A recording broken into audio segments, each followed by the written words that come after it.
ആറ്റൂർ ശ്രീ കാർത്തേനി ഭഗവതി ക്ഷേത്രത്തിൽ ക്ഷേത്ര പുനരുദ്ധാരണ പ്രവർത്തനങ്ങൾ പുരോഗമിക്കുന്നു. പുനരുദ്ധാരണ പ്രവർത്തനങ്ങളിലേക്ക് ഉദാരമായി സംഭാവന ചെയ്തുകൊണ്ട് ഭക്തജനങ്ങളുടെ സഹകരണവും പ്രതീക്ഷിക്കുന്നു. ആയുർവേദ ശാസ്ത്രത്തിൽ വ്യത്യസ്ത ചികിത്സാ രീതികളിലൂടെ ശ്രദ്ധേയനായ ഡോക്ടർ പി.കെ. ധർമ്മപാലന്റെ സേവനം പാമ്പാടി ആത്രേയം ആയുർവേദ കേന്ദ്രയിൽ ആരംഭിച്ചു. നിർമ്മലാനന്ദഗിരി സ്വാമിയാൽ സ്ഥാപിതമായ പാമ്പാടി ആത്രേയം ആയുഷ് കേന്ദ്രയിൽ ആയുർവേദ ശാസ്ത്രത്തിൽ വ്യത്യസ്ത ചികിത്സാ രീതികളിലൂടെ ശ്രദ്ധേയനായ doctor P K. Dharmapalan MD AY PhDയുടെ സേവനം ആരംഭിച്ചു. കാർഡിയോളജി, ന്യൂറോളജി, നെഫ്രോളജി വിഭാഗത്തിൽ ആയുർവേദ കാഴ്ചപ്പാടിലൂടെ ആധുനിക ശാസ്ത്ര നിരീക്ഷണത്തിൽ വിലയിരുത്തി ചികിത്സ നിശ്ചയിക്കുന്ന ശുദ്ധ ആയുർവേദ വിധി പ്രകാരം അദ്ദേഹത്തിന്റെ ചികിത്സാരീതി വളരെ ശ്രദ്ധ നേടിയിരുന്നു. ഹൃദയ സംബന്ധമായ വിവിധ അസുഖങ്ങൾക്ക് സർജറി സാധ്യത കുറച്ച് ആയുർവേദ ശുദ്ധ ചികിത്സയിലൂടെ ആത്രേയം ആയുർ കേന്ദ്രയിൽ രോഗശമനം സാധ്യമാകുമെന്ന് ഡോക്ടർ ധർമ്മപാൽ പറഞ്ഞു. ആയുർവേദത്തിലാണെങ്കിൽ കോടിക്കണക്കിന് മരുന്നുകളാണ്. അപ്പൊ എന്റെ കയ്യിലും ഒറ്റമൂലിയുണ്ട്, എന്റെ കയ്യിൽ ഇതുണ്ട് എന്ന് പറഞ്ഞിട്ടാണ് ആൾക്കാർ ചികിത്സിക്കുന്നത്.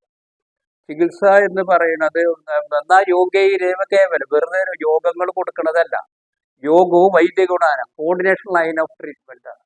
അത് ആ രീതിയിൽ ചികിത്സിക്കുകയാണെങ്കിൽ നമുക്ക് ഏത് തരത്തിലുള്ള ഡിസീസിനും നമുക്ക് ചികിത്സിക്കാനായിട്ട് സാധിക്കുമെന്നുള്ളതാണ്. എന്തൊരു ഈശ്വരാധീനം കൊണ്ടും മുൻജന്മ സുഹൃതം കൊണ്ടും സ്വാമിജിയായിട്ട് ബന്ധപ്പെട്ടു. സ്വാമിജി മുഖാന്തരമാണ് അതിൻ്റെ ഒരു ലിങ്ക് വേണമല്ലോ, ഇതിൻ്റെ ഒരു കോർഡിനേറ്റർ ഒരു അത് സ്വാമിജിയായിട്ടാണ് എനിക്കിവിടെ വരാൻ വേണ്ടത്. അത് മുൻജന്മ ഞാനൊരു വൈതരണ ആയുർവേദ കോളേജിൽ ചികിത്സ പ്രൊഫസറായിരുന്നു, HOD ആയിരുന്നു. 32 വർഷത്തെ എക്സ്പീരിയൻസ് ഉണ്ട്.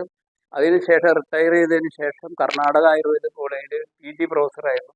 അപ്പോഴാണ് കോവിഡ് വന്നപ്പോൾ പിന്നെ അഗസ്ത്യ ഇതിൽ ചെയ്തു. അപ്പോൾ അവിടെ ഞാൻ 3 വർഷത്തോളം ഉണ്ടായിരുന്നു. പിന്നെ അത് നമുക്ക് ചില കാര്യങ്ങളെ കൊണ്ട് അവിടെ തുടരാൻ ബുദ്ധിമുട്ടും പിന്നെ ഡെയിലി അങ്ങനെ പോകാനായിട്ടുള്ള ബുദ്ധിമുട്ടുള്ളത് കൊണ്ട് അത് ഈ വർഷം മുതൽ വേണ്ടാതെ.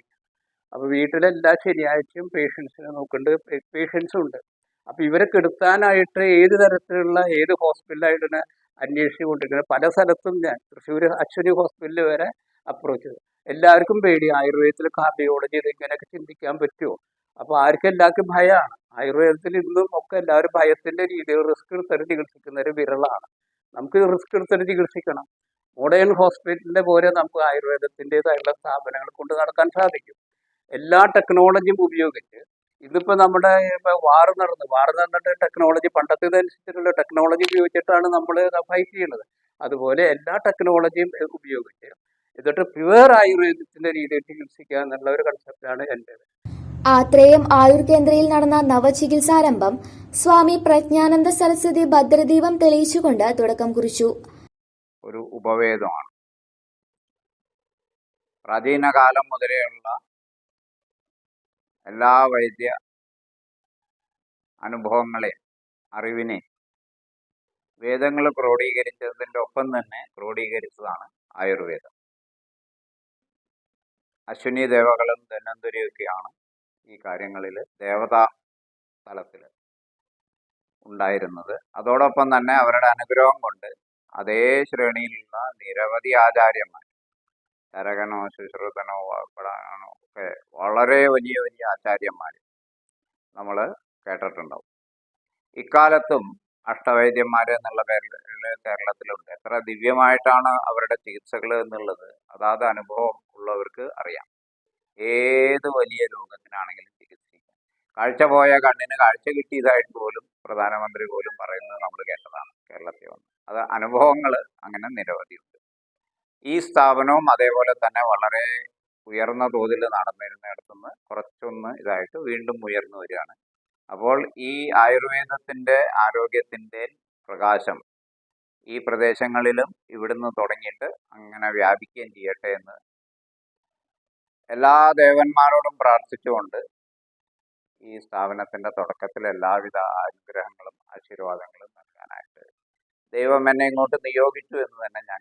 ആത്രേയം research foundation managing trustee Arun Chandran, Sasiswami, Athreya research foundation trust അംഗം ജനാർദ്ദനൻ, മെഡിക്കൽ ഓഫീസർമാരായ ഡോക്ടർ വൈശാലി, ഡോക്ടർ പ്രശാന്ത് എന്നിവർ സന്നിധരായിരുന്നു. News desk CCV.